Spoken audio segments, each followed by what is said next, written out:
Bonjour Bérangère, peux-tu te présenter en quelques mots? Oui, donc je m'appelle Bérangère Tonneau, je suis psychomotricienne et sexologue. Je travaille actuellement en psychiatrie adulte au C3R, qui est le centre de réhabilitation psychosociale, qui dépend du CHE, le centre hospitalier Alpes-Isère, qui se situe à côté de Grenoble. L'intervention précédente était une présentation de l'approche sexo-corporelle de Jean-Yves Desjardins au Québec. Quel rapport et quid de la psychomotricité en France? Alors d'abord, il faut savoir que l'approche de Desjardins vient du Canada, où la psychomotricité n'est pas une discipline à part entière.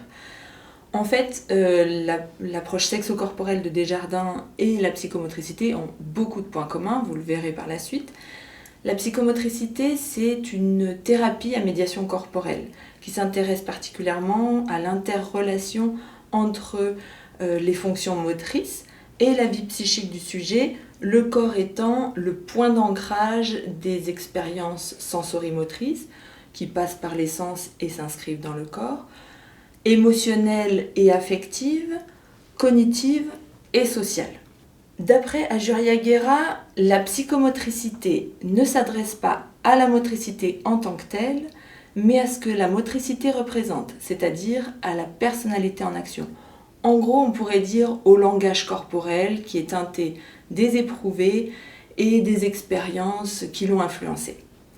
Benavides, quant à lui, dit « La connaissance du corps renvoie à la manière dont le sujet fait sienne ses expériences corporelles ou comment l'expérience sensorielle, inclue dans une tonalité affective, participe à la construction de l'identité d'un individu et le propulse dans la vie relationnelle. » Qu'est-ce que ça veut dire? En gros, c'est comment les expériences que l'on fait avec son corps, les émotions qui y sont associées, font ce que nous sommes, participent à asseoir notre identité, nous permettent d'aller vers les autres et de communiquer de manière ajustée. On va sans doute en parler par la suite, mais je voudrais vous parler d'une expérience personnelle qui pour moi est un exemple de communication non verbale, si chère aux psychomotriciens, et de langage corporel archaïque. Quand j'ai accouché de ma fille, de ma première fille, la montée de lait a été longue et fastidieuse. Ma fille hurlait, se tordait, pleurait, elle expérimentait la faim. Et moi, j'expérimentais le stress et la culpabilité de ne pas pouvoir nourrir ma fille correctement. Ce qui n'a sans doute pas aidé pour la suite. Et puis est venue la montée de lait, enfin.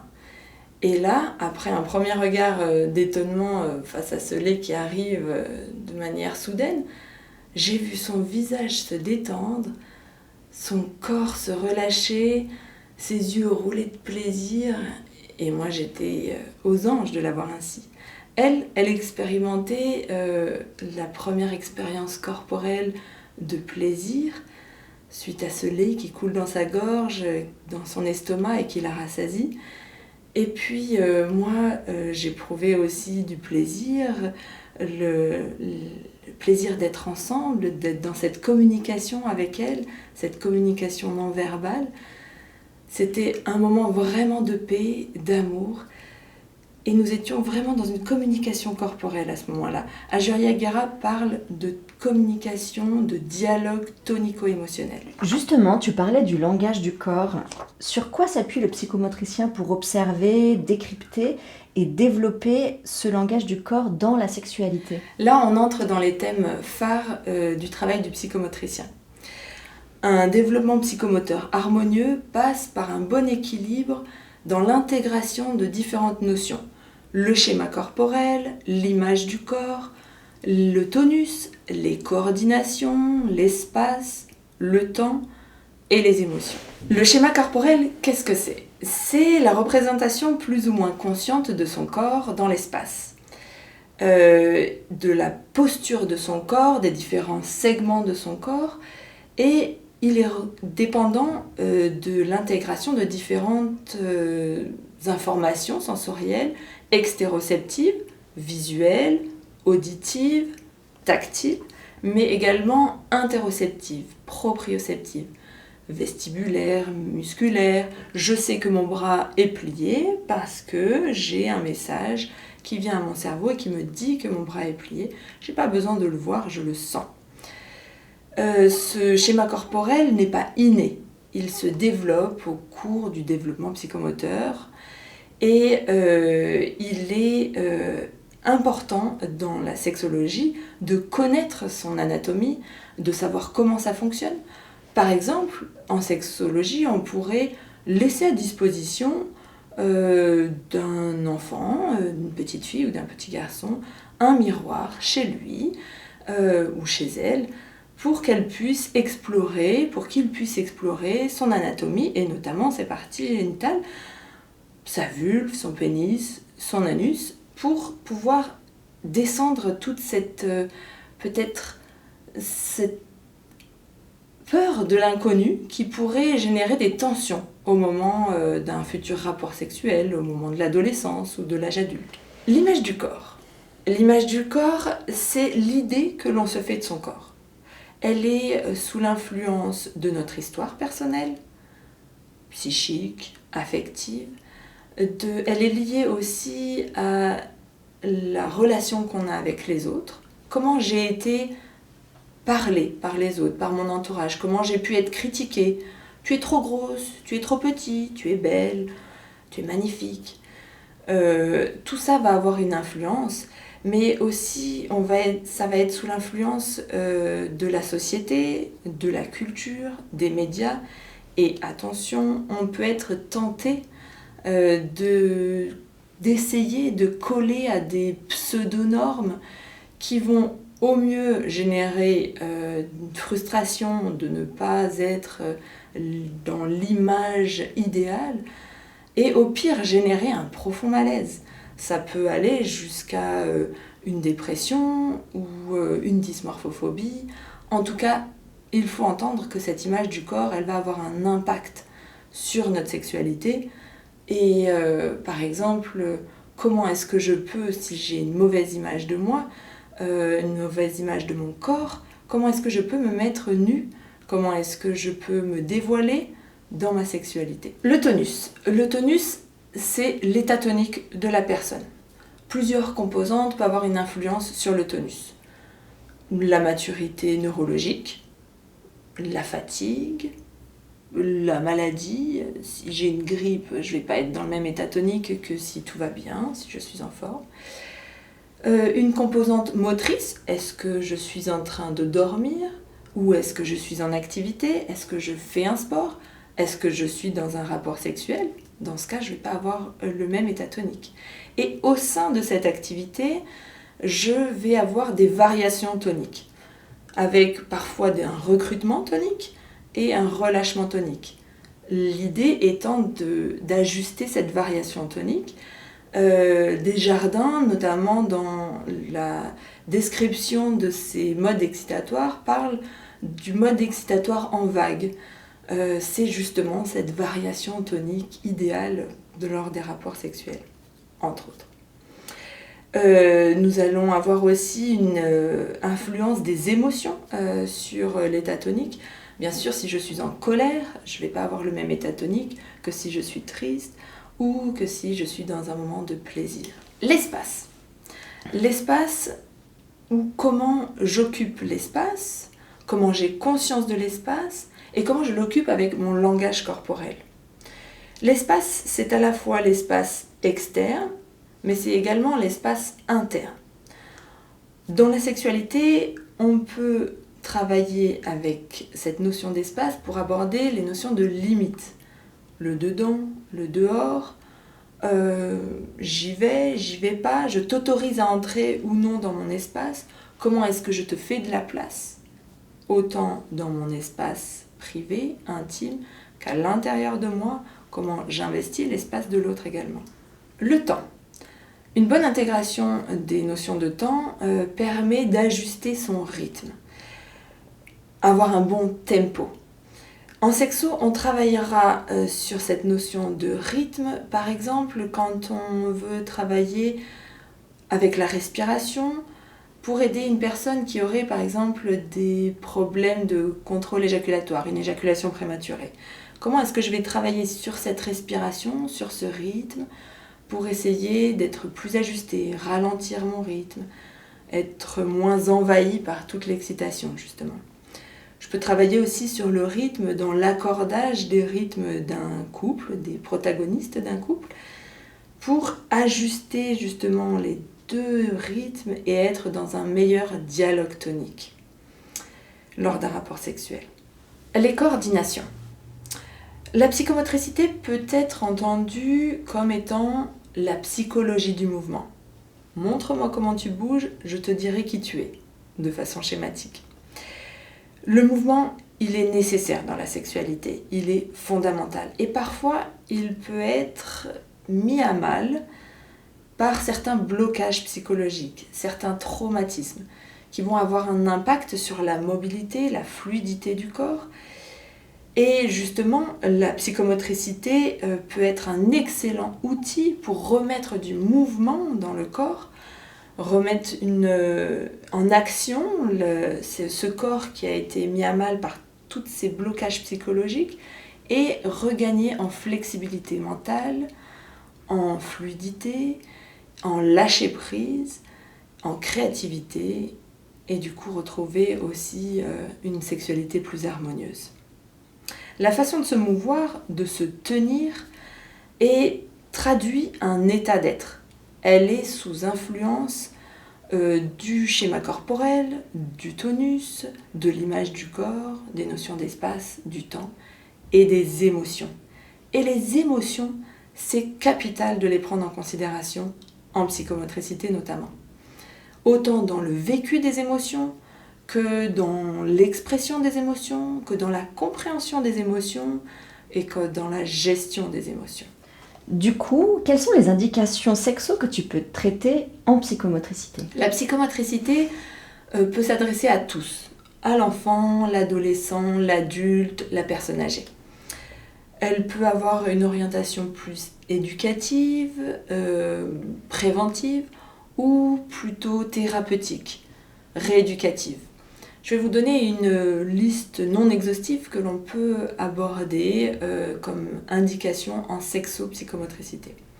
On peut aborder les troubles du désir, les troubles du plaisir, les troubles du contrôle éjaculatoire ou érectile, les dyspareunies qui sont une douleur lors des rapports sexuels, le vaginisme qui est une difficulté voire une impossibilité à la pénétration, les troubles de l'image du corps, comme on l'a vu précédemment, l'accompagnement psychocorporel des victimes de violences sexuelles, les difficultés liées à son identité de genre ou à son orientation sexuelle, des difficultés liées à une addiction sexuelle et ou autre, des difficultés relationnelles dans la séduction, dans la vie de couple, dans l'affirmation de soi, dans la compréhension des codes sociaux, dans la gestion émotionnelle, la distance relationnelle.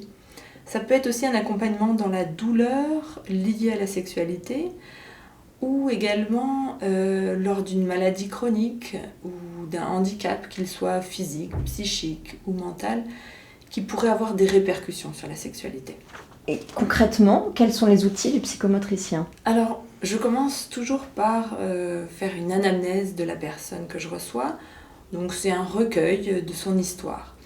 Je lui demande de me parler de ses premières expériences corporelles, sensorielles.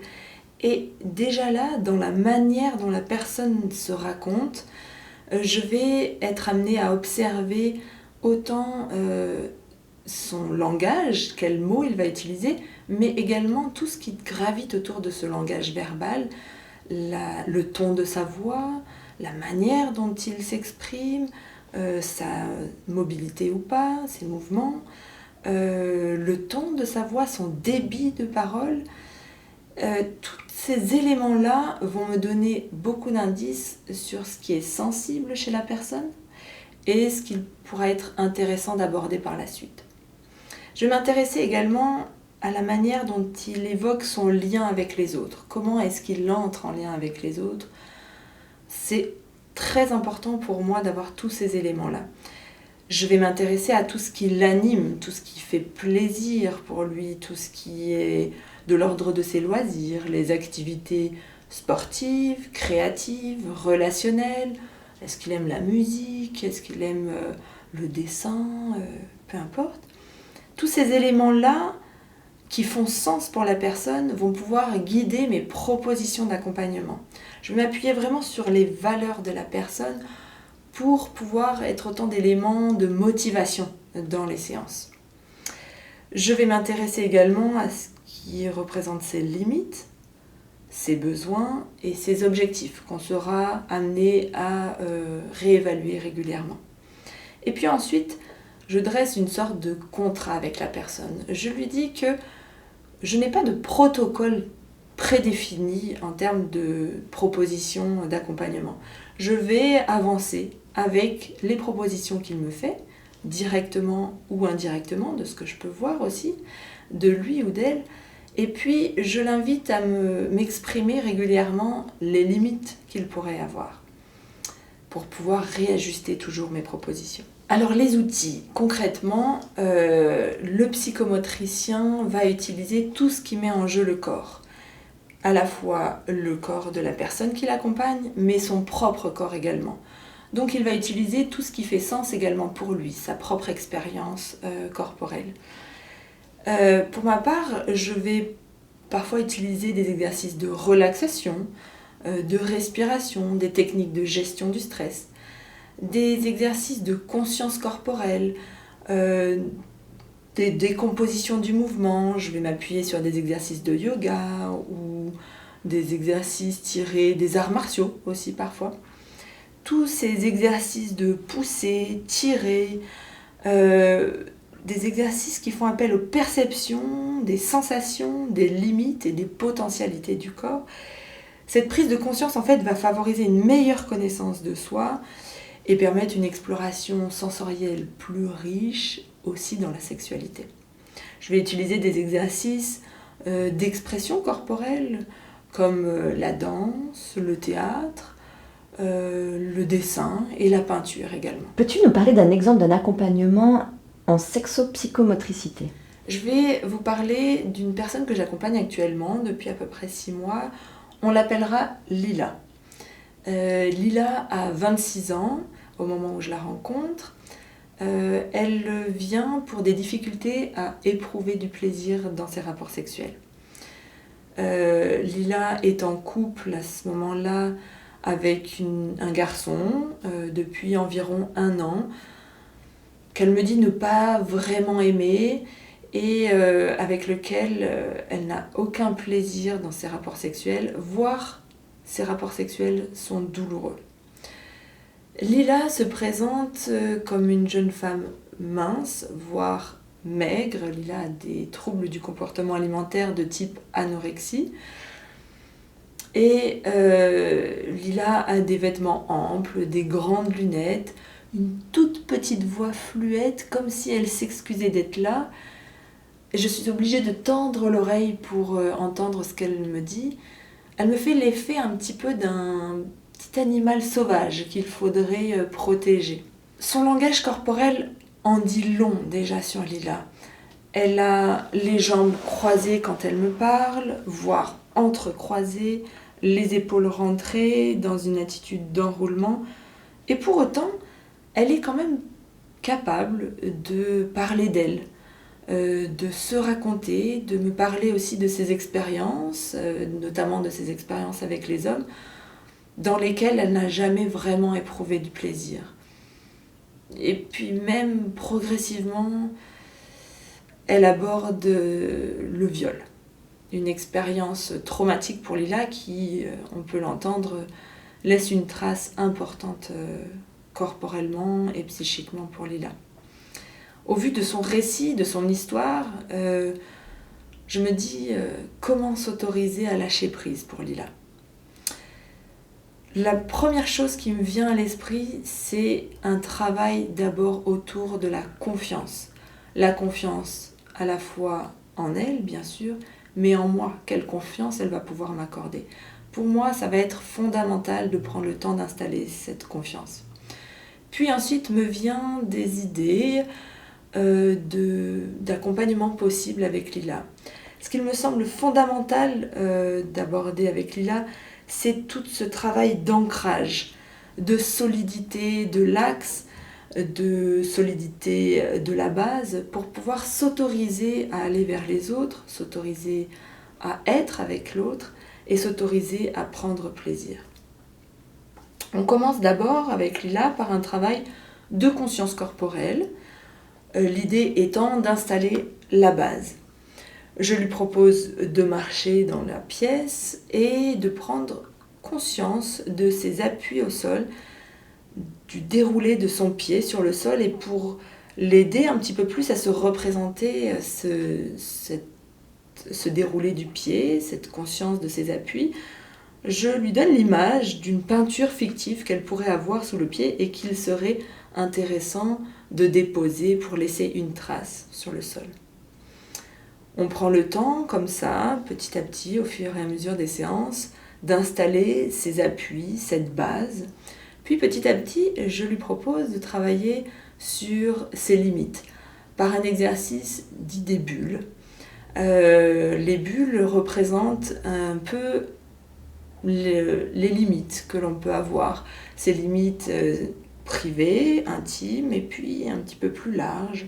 On va explorer jusqu'où peuvent aller ces limites, et puis moi je m'avance tranquillement avec ma propre bulle, au fur et à mesure, un peu plus proche de Lila, et je vois que quand je m'approche, sa bulle se rétracte, ce qui me donne autant d'informations sur le fait que cette confiance nécessite encore un petit peu de temps à s'installer entre Lila et moi.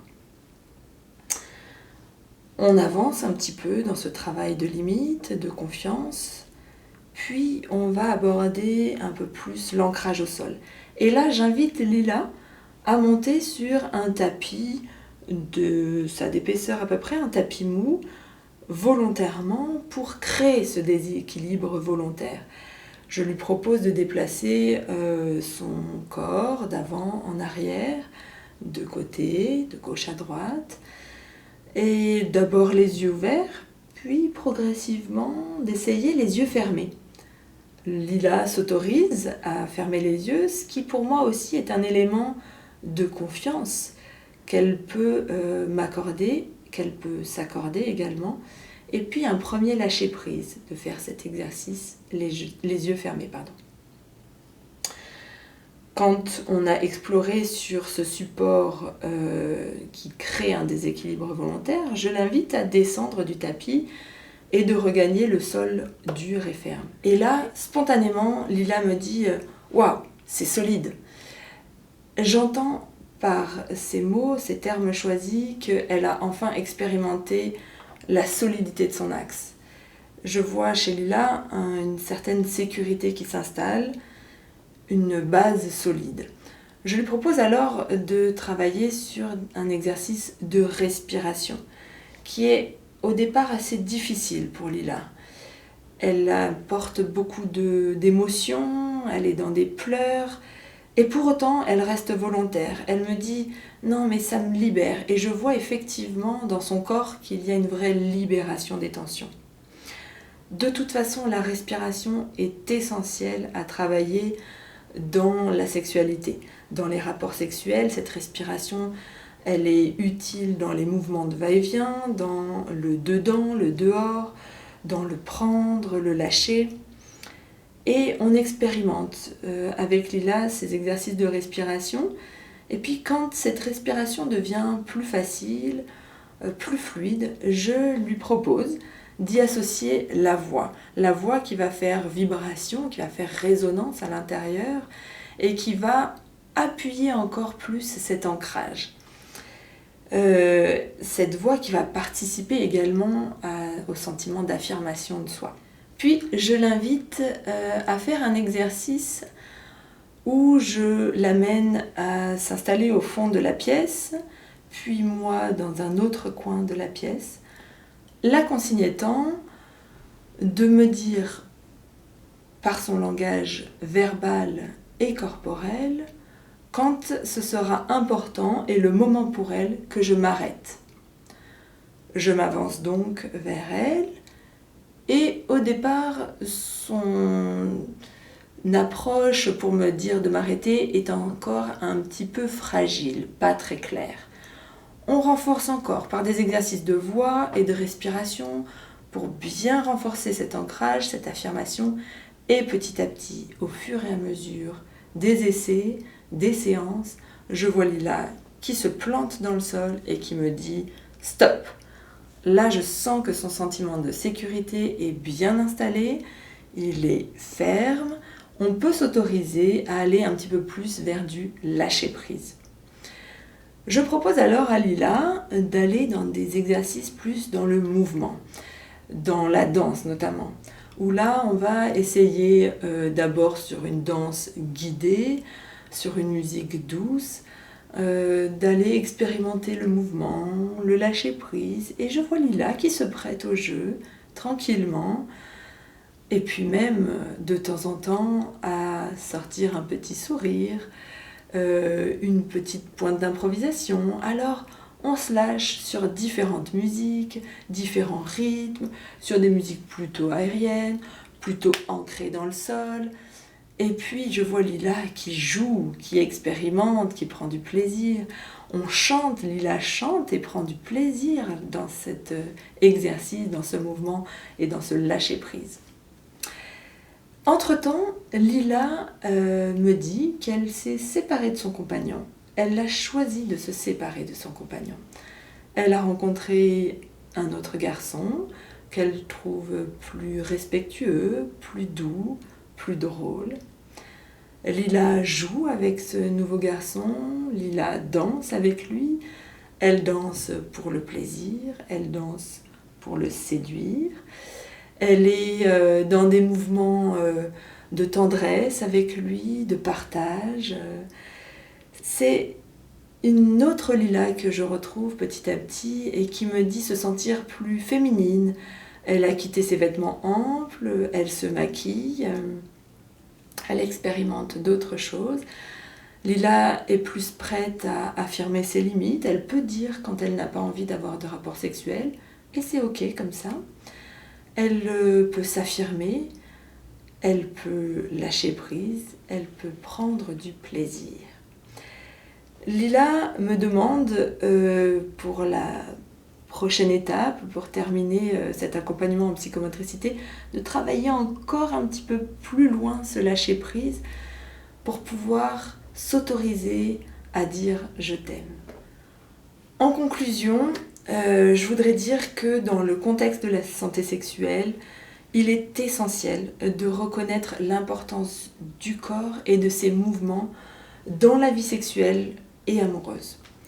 En effet, la sexualité est une expression physique et émotionnelle qui engage le corps dans sa globalité.